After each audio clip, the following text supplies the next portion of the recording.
Muungano wa vyama vya upinzani umeanza ziara yake katika eneo la Magharibi katika juhudi za kutafuta uungwaji mkono kabla ya uchaguzi mkuu wa mwaka ujao.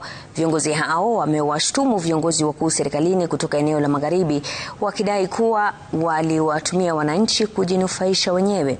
Na kama anavyotuarifu Emily Chebet, viongozi hao walielezea imani kuwa watamtimua Rais Ruto kutoka mamlakani kupitia ushindi kwenye uchaguzi mkuu ujao.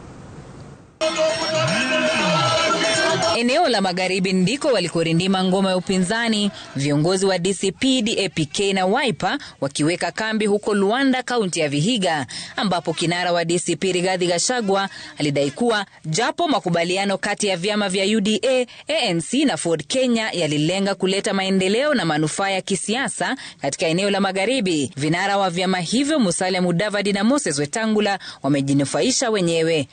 Ikawekwa kwa hii mkataba ya kwamba rais akiingia ndani ya miezi 6 atakamilisha miradi yote ambayo ilikwama. Imekamilisha ama bado?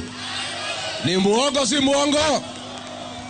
Gachagua ameshtumu serikali ya Kenya Kwanza kwa kushindwa kutimiza ahadi yake ya kufufua na kuboresha viwanda vya sukari katika eneo la Magharibi.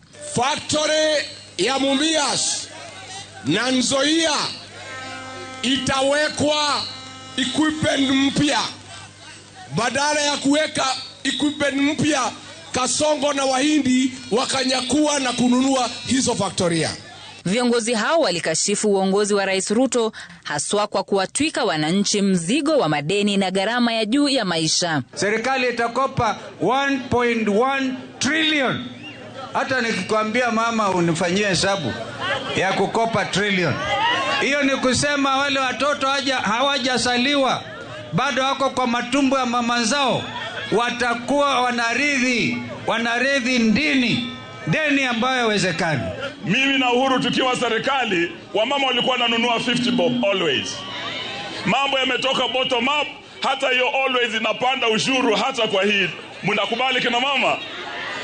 Hata mawigi zenu, hata simu yenu mnayotumia Safaricom, sasa Kasongo anaenda kuongeza ushuru. Wakati makadirio ya pesa inasomwa bungeni, rais wa nchi, wewe umeenda kutangatanga huko kwa wazungu. Tunakuja kushikana pamoja kuhakikisha kwamba Ruto anaenda nyumbani 2027. Na msidanganywe na mtu kwamba kuondoa president kwa kiti ni ngumu. Kuondoa president kwa kiti ni rahisi sana. Viongozi wa upinzani wataendelea na ziara yao ya Magharibi wikendi. Emily Chebet, runinga ya Citizen.